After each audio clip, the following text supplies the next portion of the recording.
Hey, welcome to Bro Time Podcast. I'm Drew, and today I have Victor with me. What's up? This is Bro Time Podcast, brought to you by HardKore Media, and today's topic will be college struggles. Yeah, yep. So, how's your college life going? Because I know you're in college right now. Well, I just finished my my first semester of my sophomore year. Right now, college is going a little bit harder than I would like for it to be, or that the normal student would that it would normally be for the normal student. But as of right now, I've been doing a lot better in college, and I'm definitely seeing where my mistakes are and what I need to do to improve and to become a successful student and get my degree, and then hopefully go for my master's, which is my ultimate goal. Mm-hmm.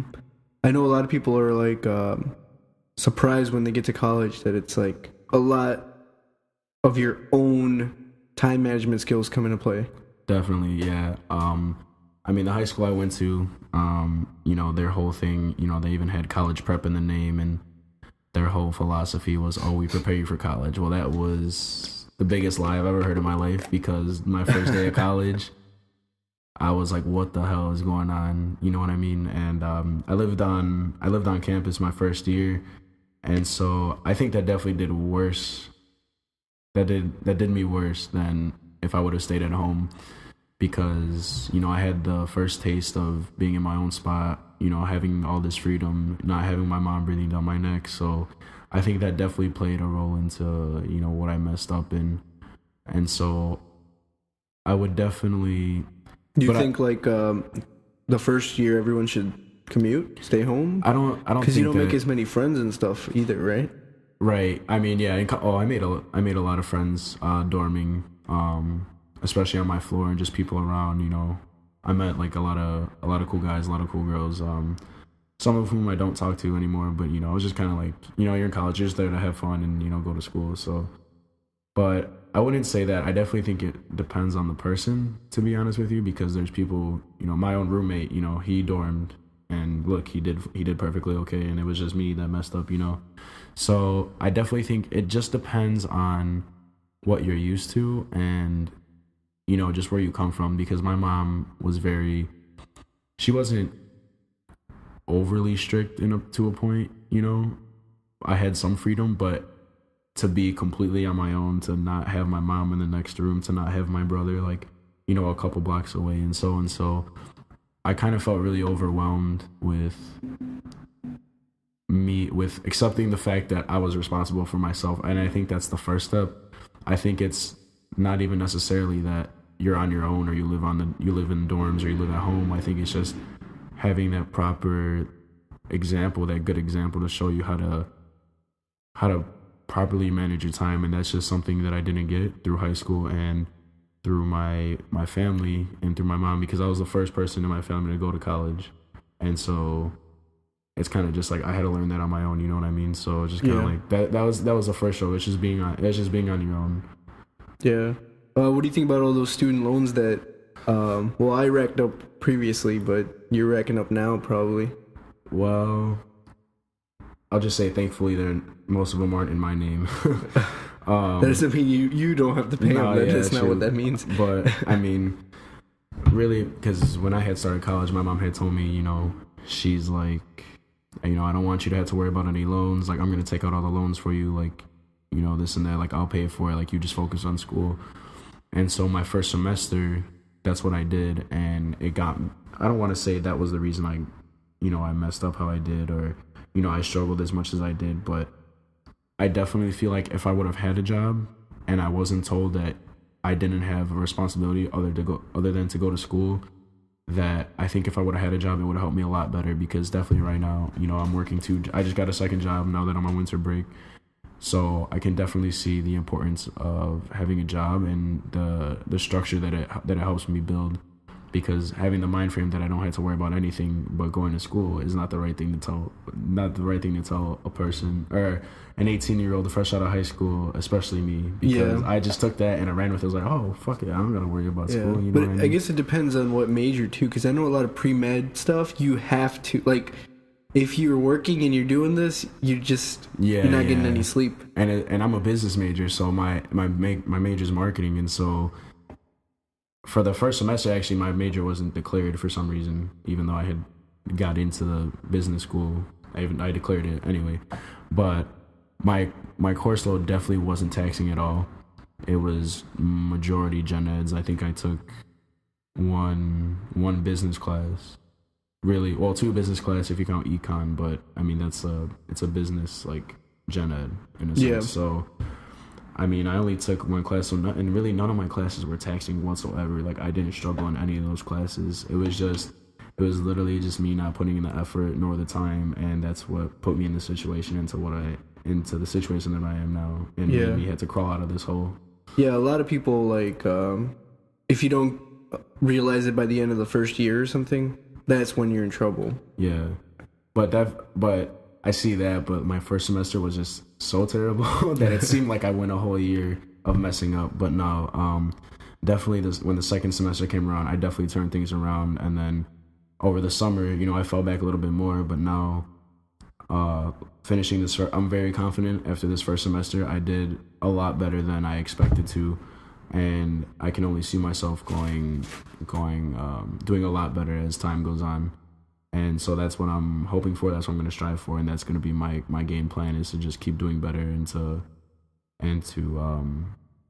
just keep my priorities in check. Definitely having two jobs, or just having a job alone, or just, and now the fact that I had to pay rent and like I had to maintain my own household, pay my own bills and stuff like that. It's definitely a lot harder, mm-hmm.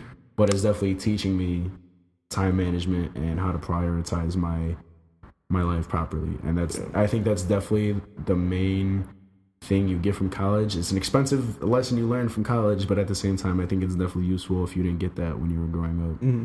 Is it important to like move out of your parents' house when you're in college, or is it like something you can even put off?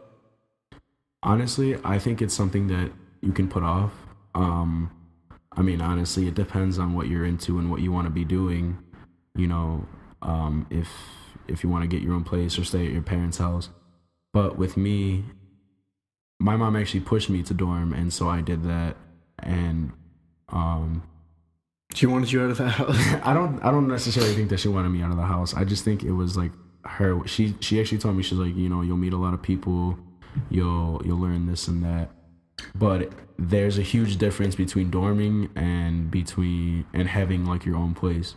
Because when you're in the dorms, you still have an RA and you still have all these rules to follow. Whereas I'm in my own house. The only person I got to deal with are my landlord and the police. Like, that's all I really got to deal with. You know what I mean? And so I definitely have a lot more freedom, which is worse.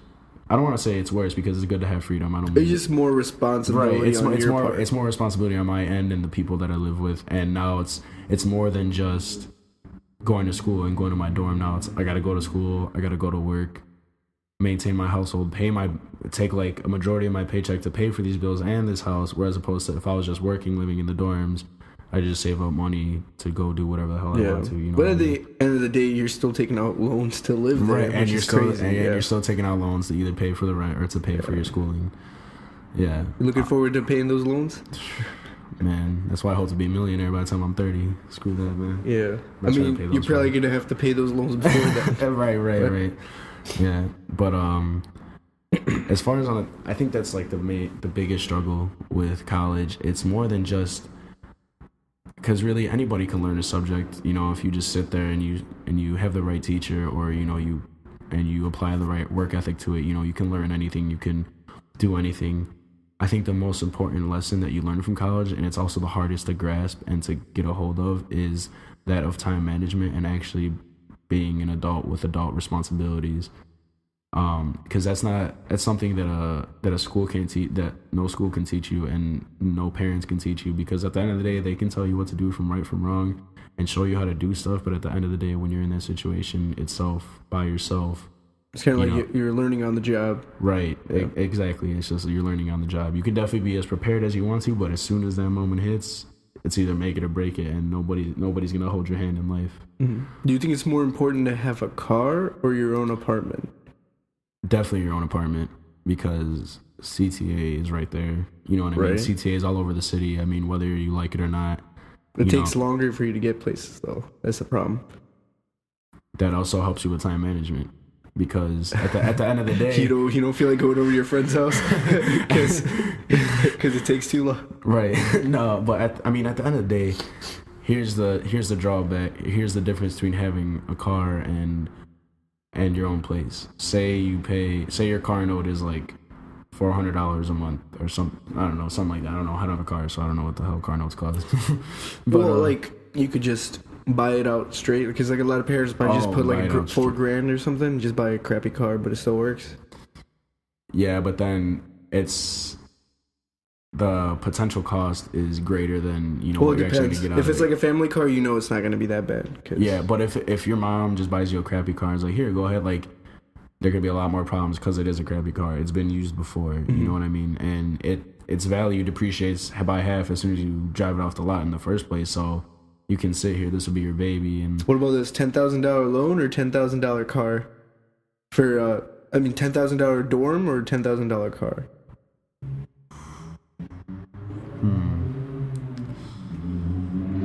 That's a tough question. Actually, no, it's not a tough question. I would still take the dorm just because of the fact that I've been on that side where I have a car, and I'm just thinking of the drawbacks between having a car and having a nice place. And I definitely think having a nice place, or like a place you can call your own, is a lot better than having your own car, because you're going to spend majority of your time at your house or wherever it is that you live. You're going to sleep there. You take pride there. You're going to take girls over. You're going to eat there. You're going to party there, do whatever there. In a car, you can only do so. You get from point A to point B, you might pick somebody up. Yeah, you have a fancy car, whatever. But at the end of the day, like, if where you lay your head at night is crap, then, because for real, like, if you're living in the city, just like, traffic just sucks. Like, that's why I'd rather, that's one of the main reasons why I'd rather have a nicer place over a nicer car, because one, traffic sucks, and two, like, CTA, like, I don't know, I'm just so used to it now, so that's why I'd rather have a house or a place to live over a car, because I can't keep my groceries in my car and cook in my car. I mean, I could if I really wanted to, but nah. Yeah, so like, isn't groceries like tough to get, or do you just get your friends to drive you? Or I know, like in the city, they have like this Amazon Fresh thing going on nowadays. Oh, really? They just like, at least in my place, you paid a subscription, and they'll like deliver it to your door, like groceries. You order it online. I never heard of that, but it's the delivery cost is probably like. I think it's like if it's $15 a month. But then, like, if you spend on top of that, if you spend over a certain amount, there's no more. That's it. And then it's free. Oh, okay. I've done it once with the free trial. We are in Chicago, so I guess. Yeah. You already know shots ringing out and stuff. But I mean, yeah, groceries they're definitely difficult. What about the crime around the school? Since there's because you always get those crime alerts on your email, right? Yeah, I get those crime alerts, and I mean, I guess I'm just lucky to not be in that area. But I mean, around the school, it's gonna be less likely that you have violent crime as compared to the surrounding neighborhoods, which is obviously where I currently live.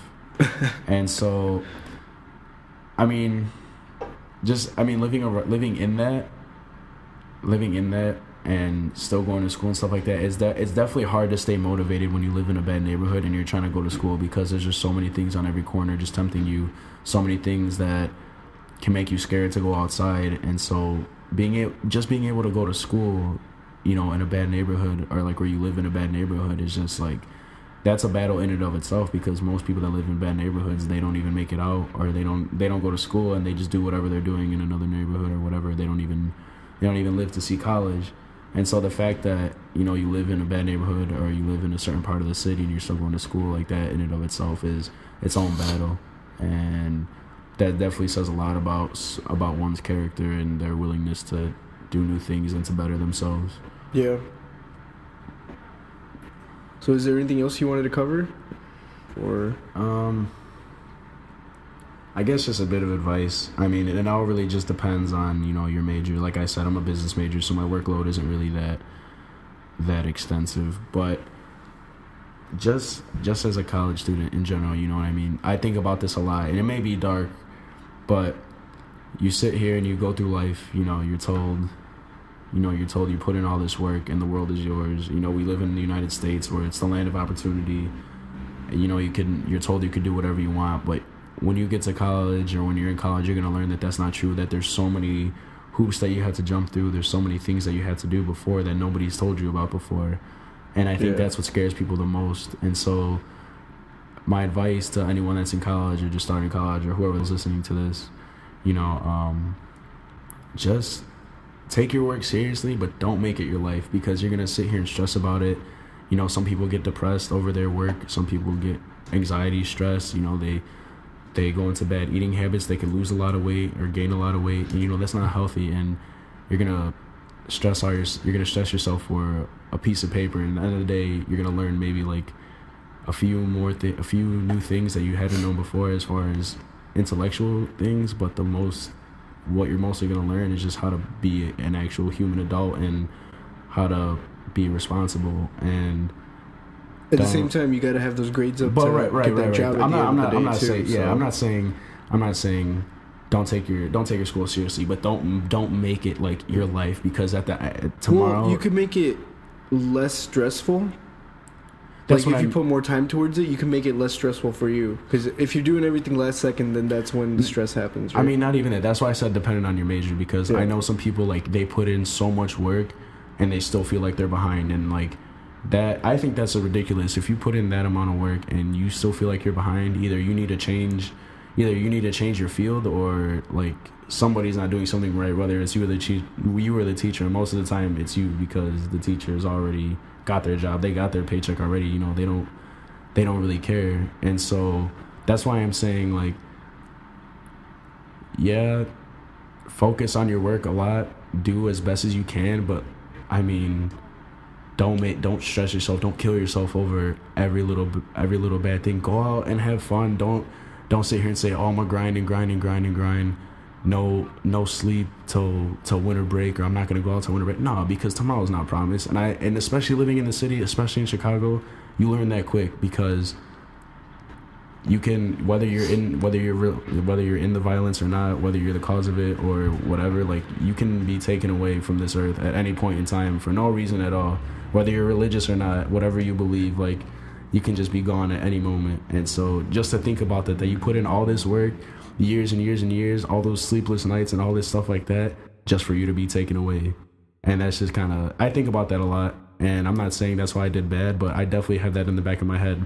When I'm sitting here stressing over some work, I gotta sit back and cool and be like, all right, relax. Like, this isn't the hardest thing in the world. There's tougher battles ahead, and who knows, I might not be here tomorrow. I don't want my last moments on earth being me stressing. And that's true, but remember, you're going to be, when you're done with college, you're going to be competing with those people who thought the other way. No, I know. So, like, you're going to be in competition with all those people. Not necessarily, because what does an employer look at? What do they care most about? They care about... Well, it depends on the employer, but it depends on the major. Majority of the time, it's going to be... Majority of the time, it's good. That's why I said it depends. If you have better grades, it's a lot easier. It depends a lot more on your experience. If you have a lot more experience, you really think they're going to take... You know what I mean? It does depend on the field. It does depend on your grades as well. That's what I'm saying. But the overall message is the same: is don't kill yourself. Well, I'm not saying don't work hard. I'm not saying don't work hard. I'm just saying don't overthink. Don't overdo yourself. Don't overstress yourself. If you can't take more, don't be like, let me go get more coffee to do more. Like, nah, just take a break. You might need it. Go take a nap. Go get some food or something like that. Your body literally needs it. You're literally depriving your body of what it needs, and maybe that's why you're stressing so much. Like, I see a lot of people do that up in the morning, up in the library from like 3:00 p.m. up until like 5 o'clock the next morning. Like, that's crazy. Go to sleep. Like, you need that sleep. Like, you need that sleep for the next morning. Yo, you're studying for a test. Oh, guess what? You need to go to sleep for that information to stay stored in your brain. Maybe try that instead of studying for like 10 hours at a time. All right, man. I think that's all the time we have for today. But that was some good insight on being a college student. Yeah. Thanks.